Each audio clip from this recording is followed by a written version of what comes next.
نبدأ أعزائي المشاهدين طلباتكم بأغنية عمرو دياب طلبتها سوزان الحموي تهديها إلى الصديقة سمية وإلى الوالد والوالدة والأهل جميعا، من ماهر إسحاق إلى الخال وزوجته وأولاده والأصدقاء، من سناء سلطان إلى الأهل والأقارب، من هالة إلى عماد الفلاح بمناسبة عيد ميلاده وألف مبروك وعقبال الميتسين. أم سفيان تهدي الأغنية إلى عدنان وخلود قلوش في قرية الأحراد بمناسبة الخطوبة وألف مبروك، من صفاء وميساء وفداء جديد إلى الوالد، من جلال ومنير وميس جولان إلى والدهم في أمريكا، من محمد العصري إلى الخال أحمد شعبان بمناسبة شفائه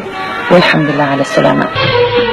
كفك يا جميل كفك كفك كفك كفك علشان كفي